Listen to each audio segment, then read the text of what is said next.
friends, welcome to another video in my ongoing series all about making money. Today I'm going to share with you a money saving hack I started doing in 2016 and how it could potentially save you money in the future as well. If you're anything like me, you love to shop. I can't help it. I love clothes, jewelries, handbags, shoes, all those things. But I found myself falling prey to what is called fast fashion, which is inexpensive, quickly manufactured clothing. I was acquiring a lot of things that would either fall apart quickly or I would only wear a few times because they were trendy. I was realizing that I was spending a lot of money having all these things and they weren't necessarily very high quality things, nor did they have any return resale value. There's a siren going by, so I'm gonna wait for that.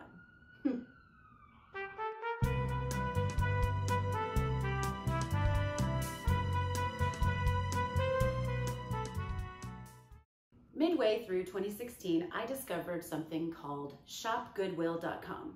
Before I go any further, I would like to mention that none of the companies that I mention in this are sponsoring this video at all. This is literally just something that I do, and I thought I'd share it with you because A, it's fun, and B, it kind of fills this sort of hunter-gatherer need, and C, you end up with really cool stuff that D, you can potentially eventually sell on eBay.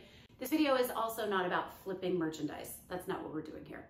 Okay, back to it. I'm looking at my closet and I'm thinking, I have a lot of these shoes and handbags and things, and I'm realizing to myself, yeah, I spent $20, $30 on a pair of shoes and they're cute, but now I'm just forced to give them to a thrift store anymore because I don't want them, because they grew out of style, or maybe they're kind of falling apart, which is really upsetting. And because I love fashion, I really always wanted some designer labels. Say what you will and think what you want about the high-end designer labels, there is a reason why they cost so much. I'm not talking the upper echelon luxury brands, because even if I had millions of dollars, I don't think a handbag should ever be $50,000. That's like the down payment on a house in Seattle or an entire house in the outskirts of Detroit. Let's be real. So though I don't think anyone should ever spend $3,000 on a sweater, wouldn't it be nice to be able to afford something like that if you didn't get it at that price? But I'm gonna roll it back here just a little bit. It's got to be something I can do to purchase a higher quality product for a little bit more than maybe I would spend, but know that if I grew out of it in the next couple years, I could sell it again because the label itself has some value. So you might be asking, well, where's the savings here, Jamie? You're still spending money.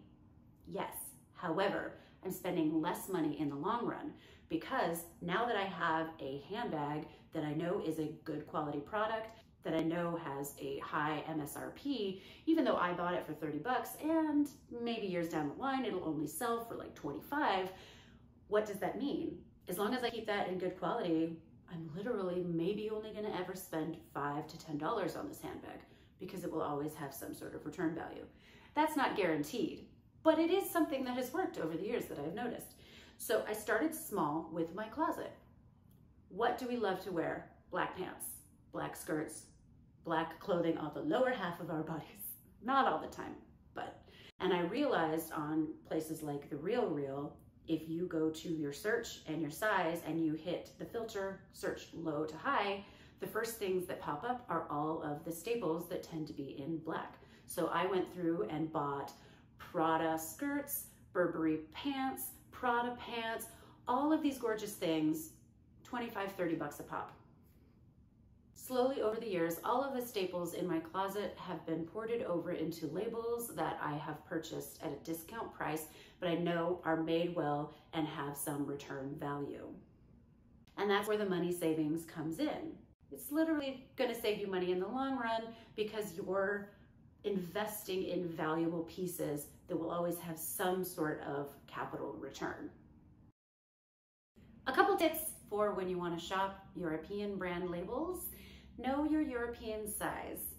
That goes for shoes and clothing. And another tip as well, if you are not sure if something you're looking at is real, with the exception of the company The RealReal, they authenticate their goods. Goodwill has changed its policy over the year. They now provide authentication for a lot of their luxury brand items, but in the past they haven't. And I did make a mistake of buying a handbag for my mom that I thought was a real Marc Jacobs, and it wasn't. So that was a mistake. Another great way you can save money on clothing is by learning how to make them yourself, which is why I started this channel in the first place, because I cannot help myself from making things. I feel compelled to share with the world how to do it. I talk a lot about, and I'm planning to continue to talk about, beginner investing in this subset of my channel. And along with that, especially coming from the perspective of someone who was a low income earner for many, many years, and someone who chose an unconventional career path, like being a performer and a costume designer, that saving money can be a little bit easier said than done. So every once in a while, I'd like to pop in with a couple money saving tips, things that I've done that have worked for me and things that I've done that have failed me, like overbidding on things on ShopGoodwill because my eyes get carried away before my brain can think, how much money can you spend this month? So just be aware of your budget before you go in there, but know that this has worked for me and I hope it works for you too. If you like this video, please subscribe. I really appreciate it. And I look forward to seeing more of you in 2021. Prada Pants, please subscribe.